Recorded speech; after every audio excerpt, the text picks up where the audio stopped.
आयुष्य आहे. माझे हाताचं काही ईश्वराचं आयुष्य आहे. ईश्वराप्रमाणे आम्हाला समान असणारे सर्व गुरुजन भारतीय रुपया आणि अमेरिकन डॉलर यांच्यापेक्षाही खणखणीत आणि मौल्यवान असणाऱ्या माझ्या सर्व बंधूंनो आणि त्यांच्या भगिनींनी, मित्रांनो, सर्वपल्ली राधाकृष्णन यांचा जन्म, त्यांचा जन्मदिवस आपण टीचर डे म्हणून सेलिब्रेट करतो. मला वाटतं ह्या दिवसाचं महत्त्व शिक्षक दिन म्हणजे शिक्षक आणि विद्यार्थ्यांचं नातं म्हणजे खडवारी कष्ट यांच्यापुरतं मर्यादित न ठेवता शिक्षक ह्या शब्दामागचा अर्थ आपण खऱ्या अर्थाने समजून घेतला पाहिजे. गलिच्छ आणि ओंकारवानं राजकारण केवळ स्वतःच्या तुमड्या फिरण्यासाठी लोकांना नागविण्याचा हिडीस पिढीस प्रकार आपल्या देशामध्ये चालू होता.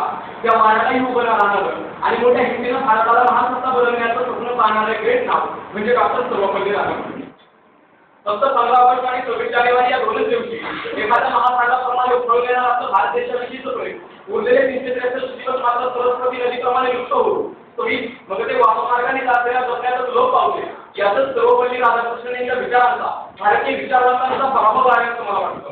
मित्रांनो, देशशिव आणि देशप्रेमी सुभाषचंद्र बोस भारतीय जनतेला आव्हान करायचे की तुम मुझे ढूंढ दो, मैं तुम्हें आजादी दूंगा. परंतु आजकाल देशप्रेमाचं आव्हान आहे तर 5 वर्षांनी सांगा तुम मुझे खुर्ची दो, मैं तुम्हें बर्बाद दूंगा. आता तर यालाही काही सन्मानाने अपवाद आलेच आणि म्हणूनच आपली भारतीय लोकशाही अजूनही कठोर आहे.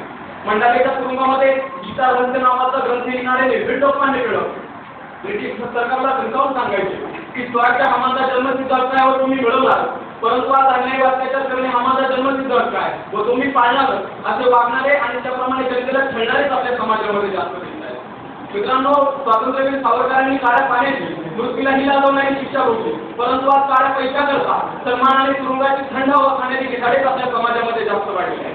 मैमेरी खांची कवी नाही तुम्ही असं ब्रिटिश सरकारला ठिकाणारी खाशीशीर आणि शौर्याने अमल झाली. परंतु आजकाल कितीही अन्याय अत्याचार झाला तरी शांतता युद्ध चालू आहे असं देशप्रेमी भारतीय जनतेला सांगण्याखेरीज आपल्या देशामध्ये पर्याय उरलेला नाहीये. मित्रांनो, देशाचे पहिले पंतप्रधान पंडित जवाहरलाल नेहरू यांनी सांगितलं होतं की आराम हराम आहे, परंतु आज आरामातच राम मानणाऱ्यांची संख्या आपल्या भारत देशामध्ये वाढलेली आहे. 1947 साली पाकिस्तानातून प्रेत म्हणून आलेल्या रेल्वेपासून तर रमाबाई आंबेडकर नगरमध्ये बनली असती, 1993 बॉम्बस्फोट असतील, भारताच्या संसदेवर हल्ला झाला असेल, या सर्व गोष्टींचा विचार करता महात्मा गांधींच्या अहिंसा धर्मोपाय हे विचार भारताच्या हिंसेच्या वादळामध्ये बुडून गेलेले आहेत असं देखील मला खेदानं नमूद करावंसं वाटतं.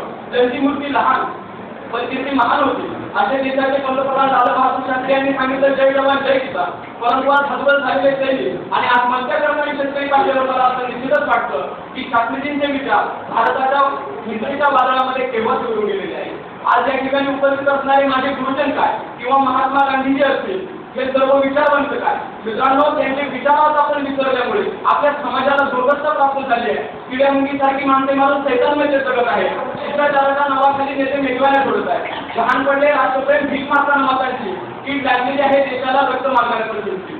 कायदे एका संपत्त नाही तिच्याही साथ फेकत करायची अशाच पोटात कधीच कसे त्यांनी अजिबात म्हणत नाही. गोळीबारात एका कैदी म्हणतात मानवाधिकारद्वारे पेटून उठतात तर पडून शेकडो माणसे मिळेली बघताना त्यांचे मात्र डोळे फुटतात. आणि म्हणून मित्रांनो, मला या ठिकाणी तुम्हाला कळकळीने सांगायचे की शिक्षक दिन आणि विद्यार्थ्यांचं नातं त्यामधला आपण खऱ्या अर्थानं अर्थ समजून घेतला पाहिजे. या देशामध्ये एखादी साधी सायकल तयार होत नव्हती की आपल्या देशामध्ये नाग आर्मी पृथ्वी एसएल मिलिटरी पीएचडी पर्यंतची क्षेपणास्त्र करणारे देशाचे राष्ट्रपती डॉक्टर एपीजे अब्दुल कलाम यांनी सांगितलं की 2020 साली भारत महासत्ता बनणार, कारण 2020 साली सर्वाधिक तरुण लोकसंख्या ही भारतामध्ये असणार आहे. अर्थातच ती लोकसंख्या क्रिएट झाली. आपण त्यावेळेस तरुण असणार आहे म्हणजे त्यांनी जे स्वप्न पाहिले ते आपल्या जोरावर पाहिलेलं आहे आणि म्हणूनच आपण त्यावेळेस सक्षम असणं गरजेचं आहे. परंतु झालंय काय, आज फॅशन व्यसनाधीनतेमुळे आपल्या समाजाच्या अवस्था वाईट झाली.